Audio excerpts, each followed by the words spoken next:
welcome Eva to the show. I would like to introduce you to the audience, first of all, for the second time, because on the last time we didn't record anything and we have a really nice conversation that was really smooth.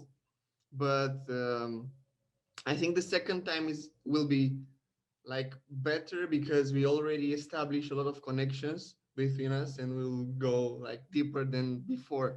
So first of all, I would like to introduce Eva to the audience. Eva is a Greek um Greek girl who grew up in a small town in Greece.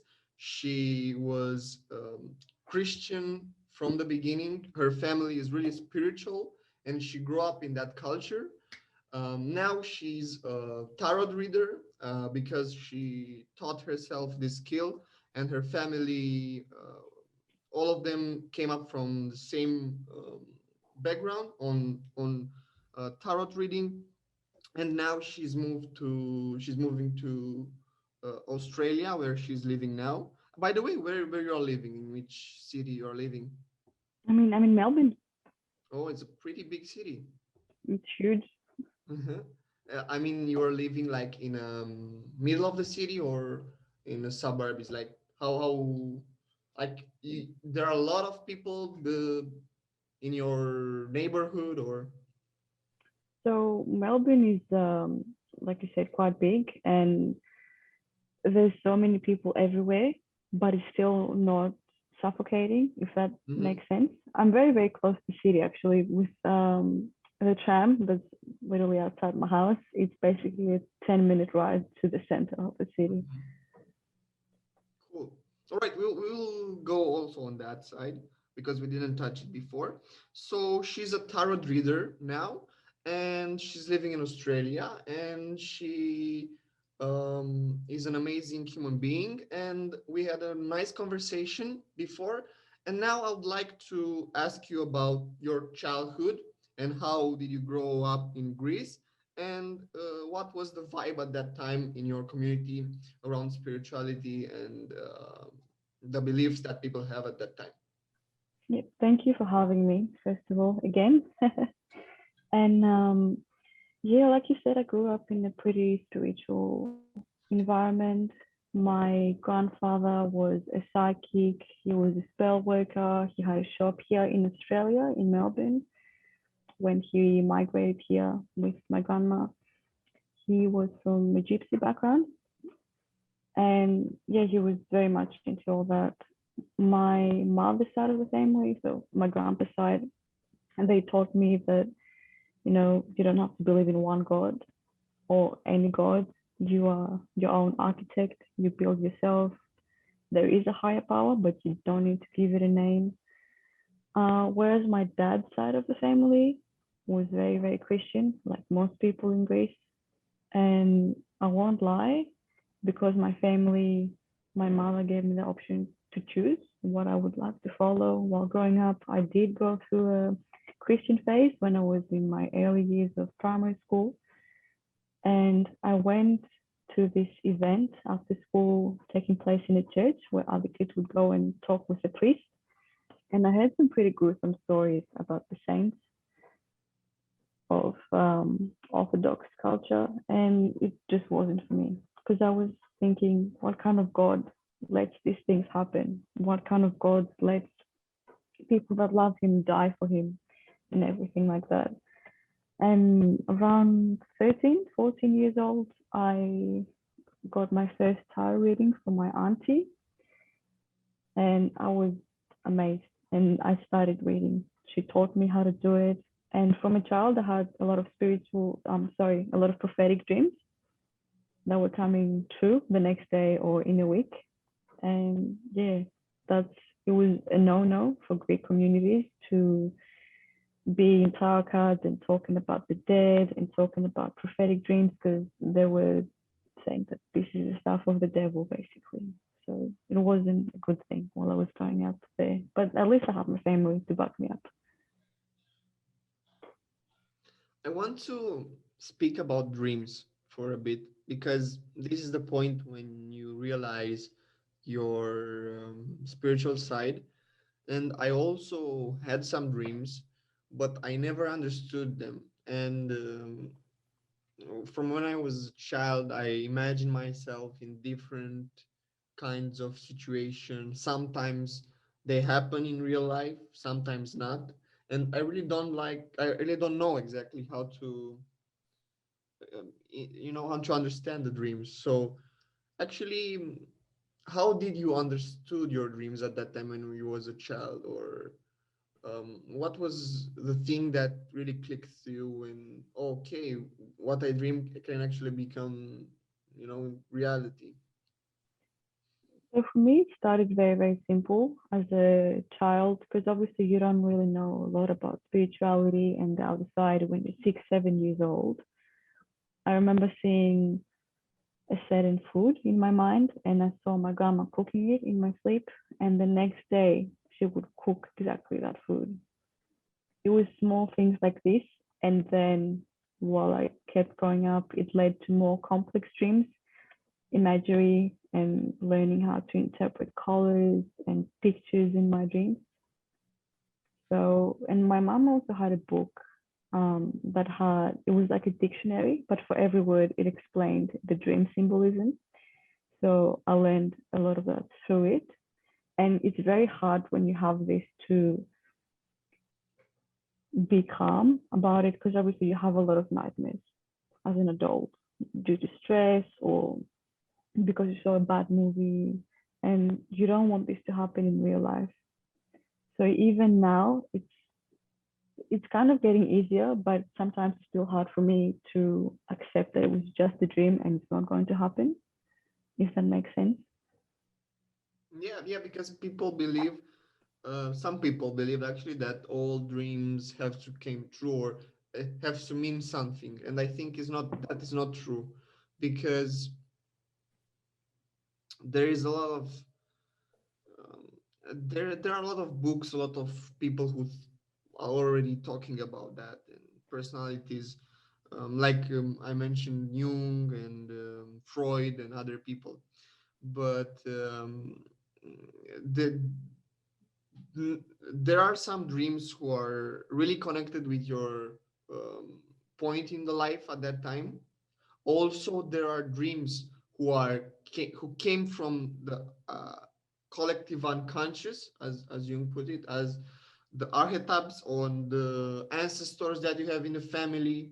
A lot of dreams are actually your ancestors that are trying to speak with you, and they don't have to mean something in practicality. There are just images, like abstract images of the past centuries. They could be also images from the future, but actually, this really depends on the time and the moment that you are in life, what happened to you, if you are married or not, if you are living with your parents or not, because all of these dreams that we have has influences. And these influences are from real world or not, or the other world, the other side. So yeah, actually, I was wanting to point that for the audience.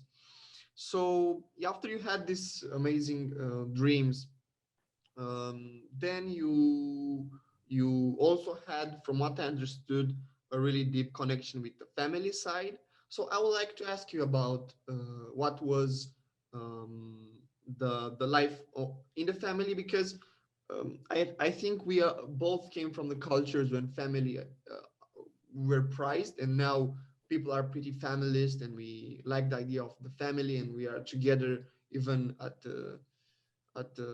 when we grow up, for example, in opposite with the other cultures, when people when go to university, they completely lose the connection with the family. So how was there at that time for you, this connection with the family?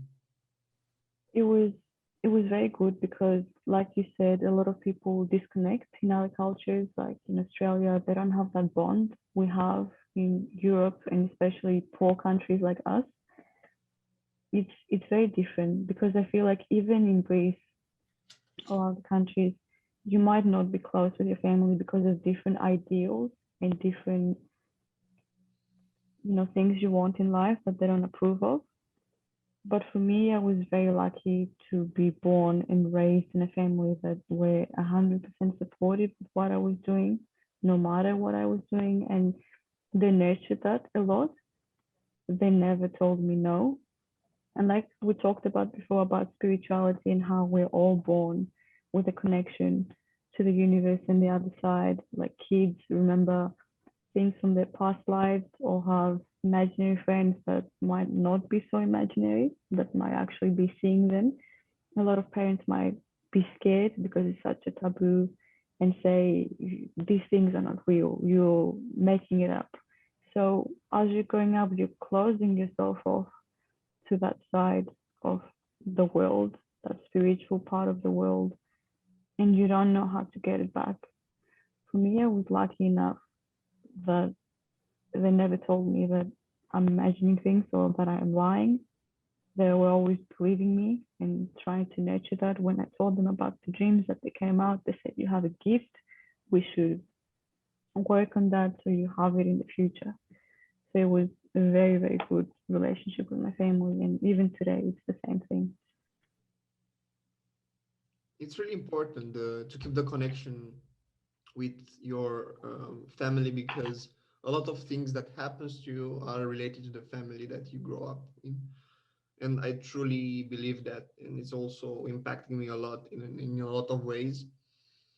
So after the revelations that you had, so I will ask you, how did the integration all of this happen, and the manifestation into the real world of the gift? So you talked before about you know your family really believing in you and leaving you free to do whatever you want, but how does society react to that? Your friends, your peers, in school, probably nobody's thought about these things, right? And it's kind of a taboo subject.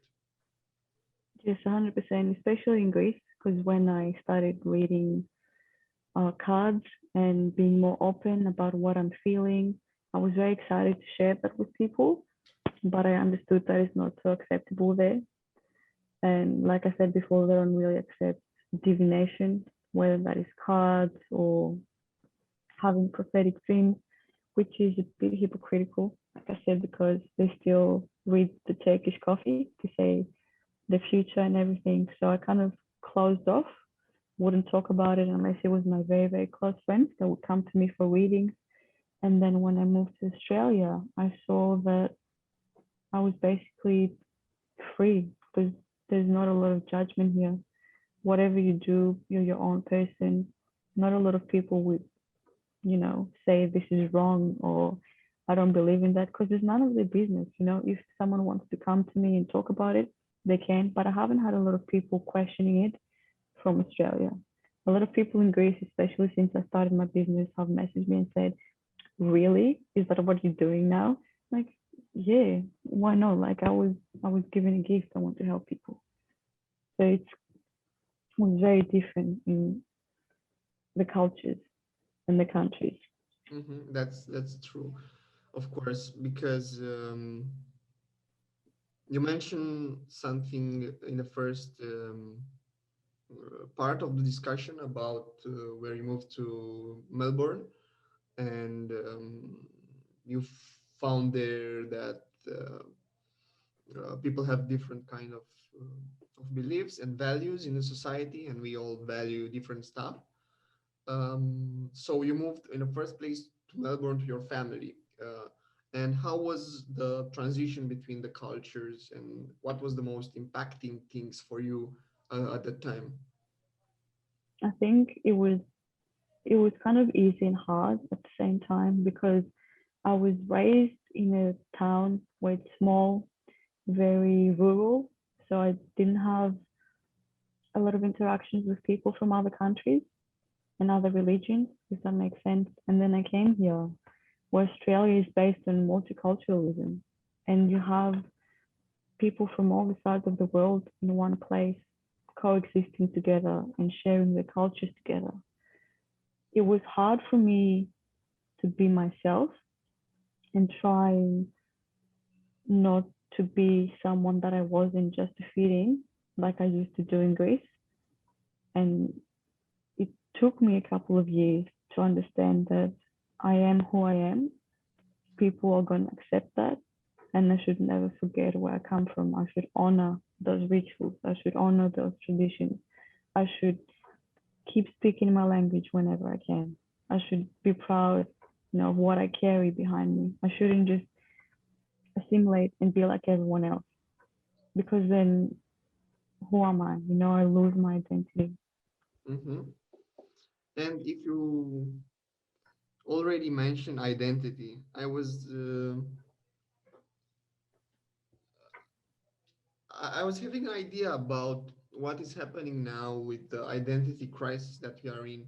I mean, I believe that some people are truly in a identity crisis because they don't know in what what beliefs they should have, let's say, or they forget their past, or they're trying to forget their past because some trauma that happened in the past for them or for their family.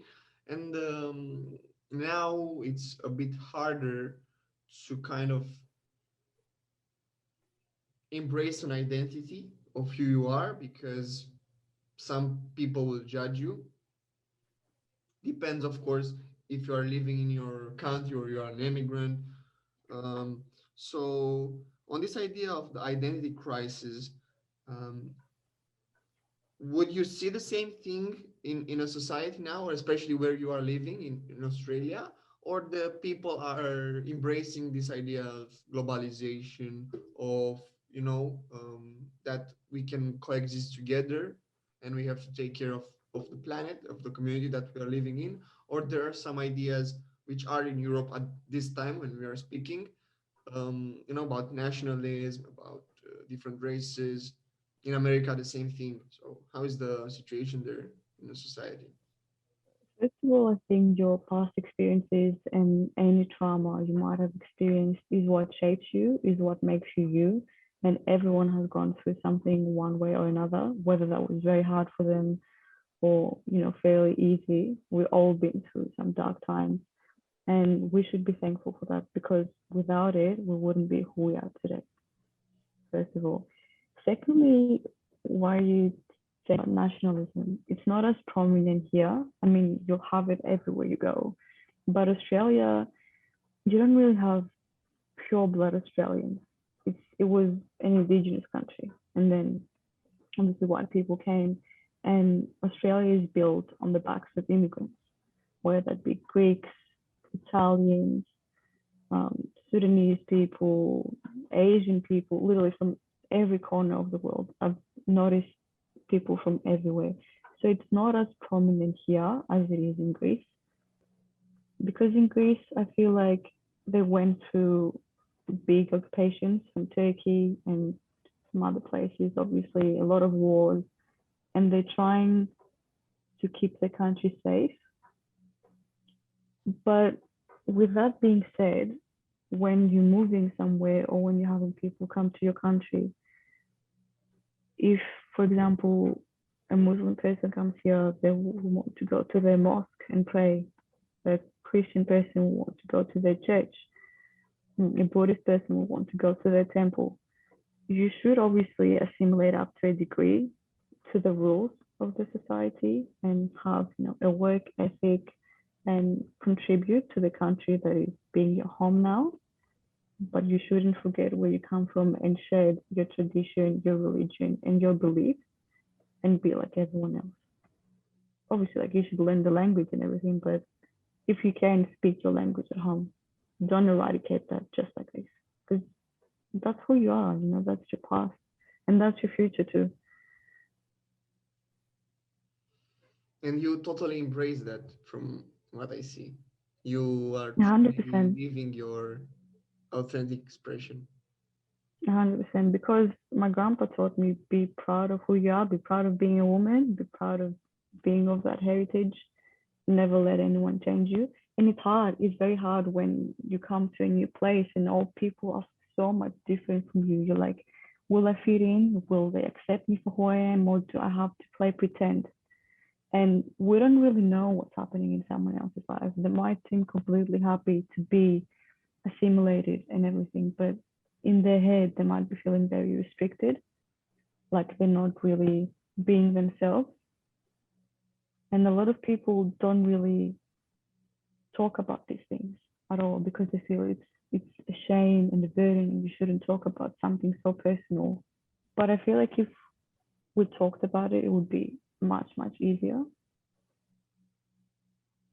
Yeah, yeah, and you are pretty lucky to have this part of the family who says to you, you have to embrace everything that you are, because I think for a lot of people, they don't have someone to speak about this, and they feel ashamed because these ideas about who am I and to discover myself um, are not so developed. I mean, if you're moving to another country and you leave your family there, you are pretty alone and you don't have roots on that land that you're in. So this thing came with a lot of bad sides, like um, don't feel the sense of meaning or a purpose there, or speak it with someone who might help you. And a lot of people are rejecting this idea, like, I don't have a problem, I don't have anything to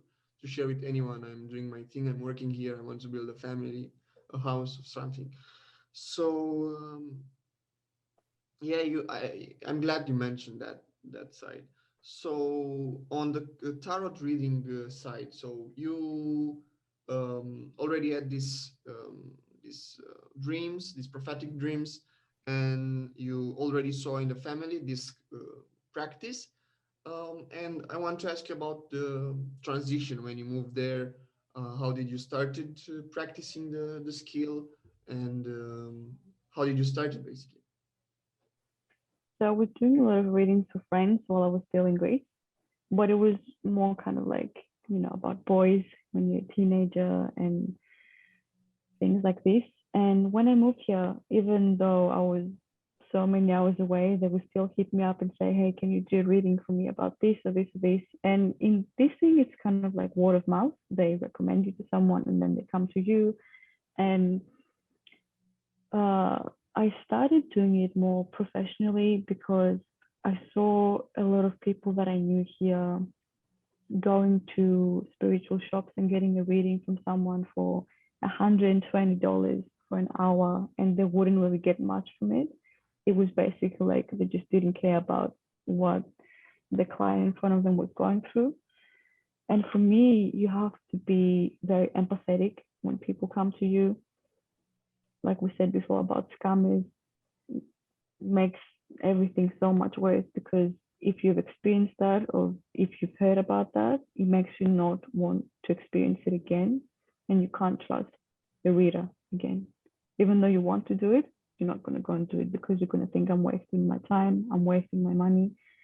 So for me, that was the biggest thing. That because I didn't know anyone that was so open to conversation prior to a service and accommodating people's budget in it, I felt that since I have a gift, I have to help people.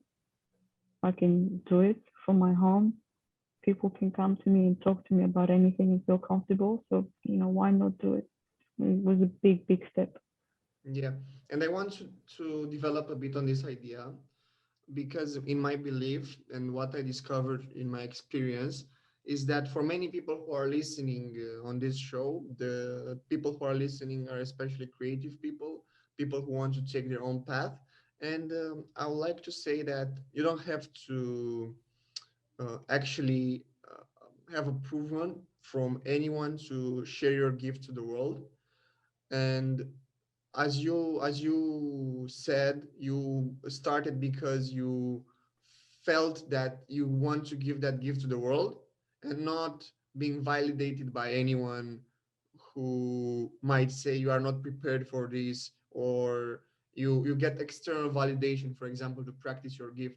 So it's actually more important to start, and even if it's not perfect at the moment, if it's your gift, you will improve at that.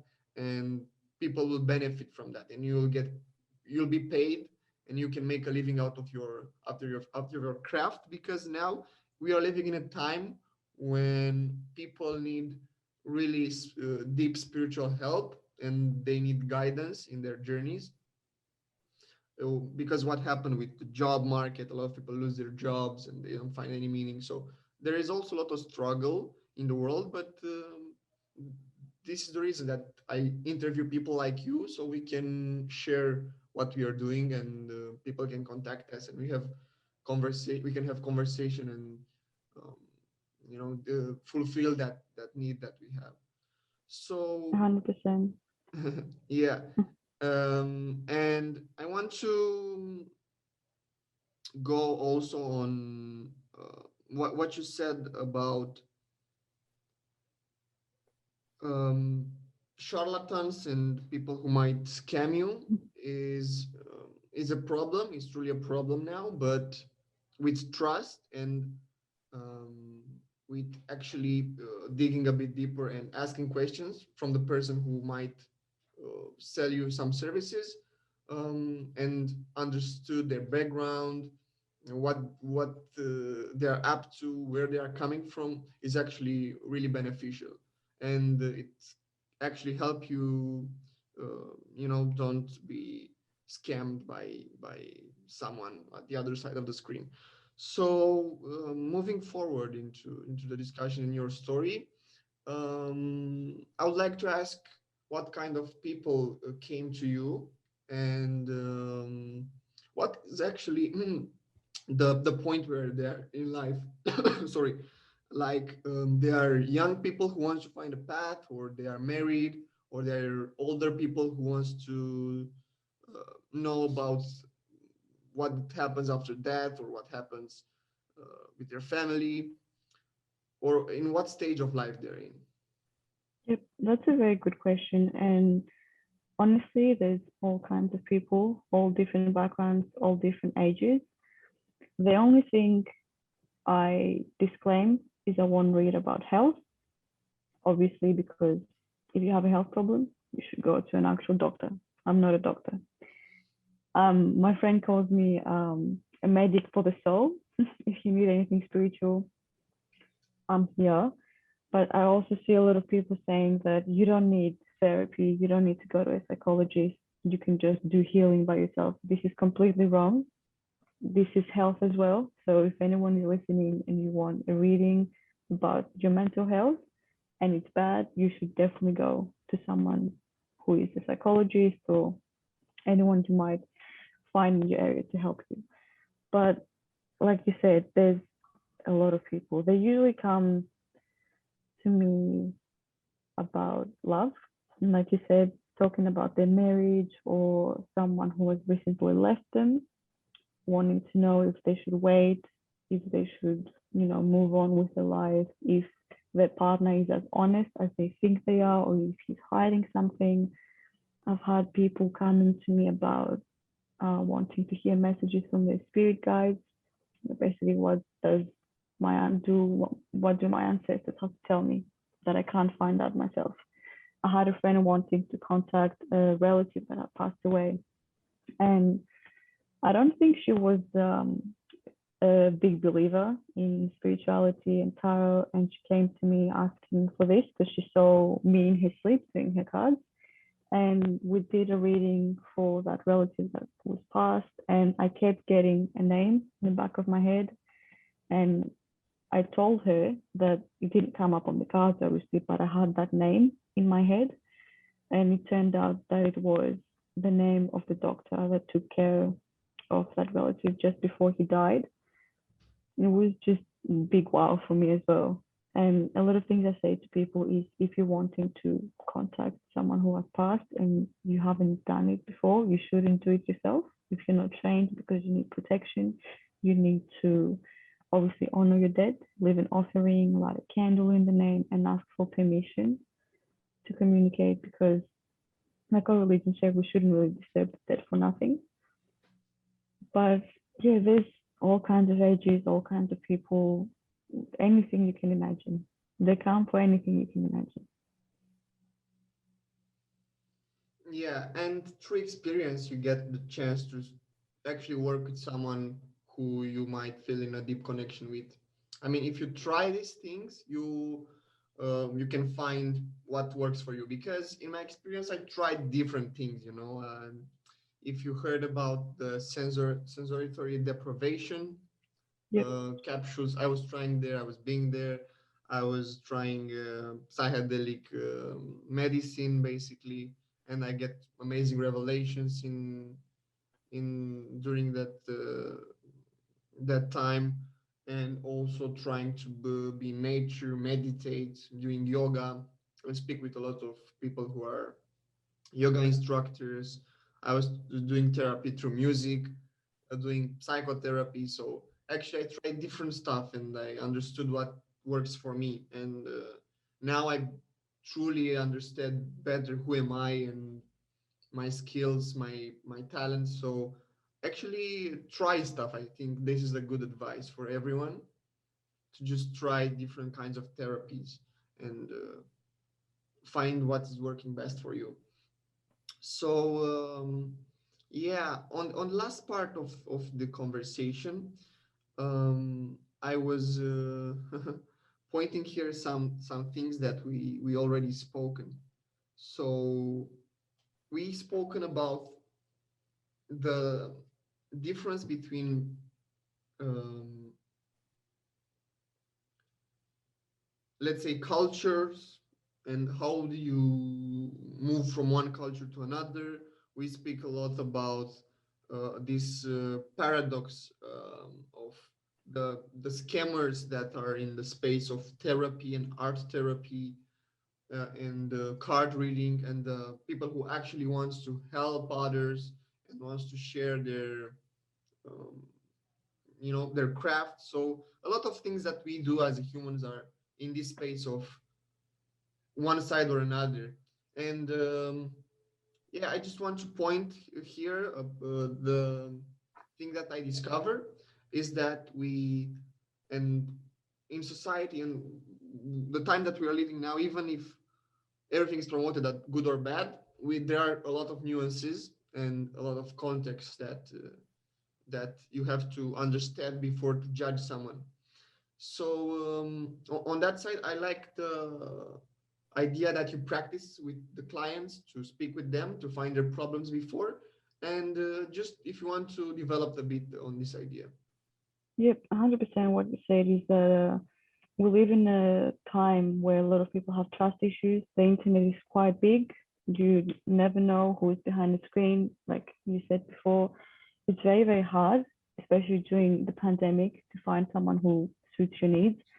I've heard a lot about spiritual scammers in every kind of field. For example, I've heard about psychics and mediums that all of people that I know have went, and 100 times, like 100%, the spirit came through, which is not not what happens. 80% of the time, 80% of the time, the spirit won't come through because they just don't want to, or because they don't trust the person who's there. But they still lie and just say information they found on Facebook, so you end up paying them. That's one. The other one is that there's a lot of readers that haven't really practiced their intuition and connection to the cards and will just read from a book and say, I can see that someone placed a big curse on you. You need to pay me $2,000 to take that away from you, and things like this. And honestly, it's up to the client to choose who they work with. If, for example, you go on my page and you don't like my face, even if you like my practice, don't book a reading.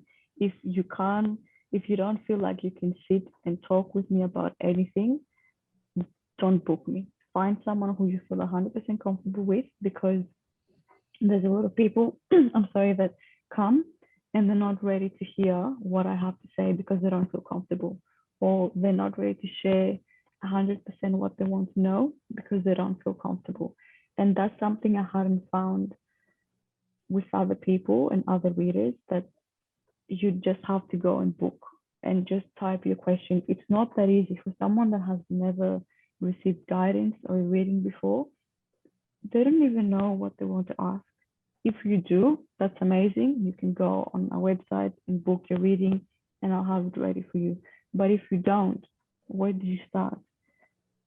So that's why I encourage people to first send me a message. We talk about what's on your mind, see if we connect as people, see if you're feeling okay with me doing your cards. If I have, the okay from you to contact this someone, if you want to contact someone. And I always talk about budget as well, because, these are hard times. And if you need a reading, you need a reading. I'll still try to accommodate everyone. Just something not many people do. And that's why I started doing it, because there's a lot of stigma around psychics and tarot card readers, and it's very unfair on us. Mm-hmm. Great, great. Thank you so much for the conversation. In the end, I would like to ask you how did people came to how did people can contact you, and if you want to say something in the evening for the audience, um, please, please, I will let the stage for you to Yep. finish So this. first of all, thank you for having me again. Secondly, I'd like to say to people that even if you're a skeptic, even if you don't believe in that, you don't have anything to lose. Just contact someone you find online or in your neighborhood and get a reading. Worst thing that can happen is you keep being a skeptic. Keep doing what makes you happy. Like you said, even if you're not perfect at it, dance, sing, write poetry, do it for you. Keep your soul happy. Be with yourself. Find out who you are. Meditate. And if someone wants to reach me, my name on social media, my Facebook page and Instagram is TheGypsyReader without any spaces. Same name on Etsy. But I highly recommend you send me a message first. I'll get back to you within 24 hours, and you can find out what works for each and every one of you. Great. Thank you for these nice conversations, Eva. Um, if you like this episode, please share it with your friends. Thanks for your attention again. And for more episodes like this and more conversations with other people like Eva, please like and subscribe this podcast. And please let us know your comments on this. Thank you again. Thank you so much.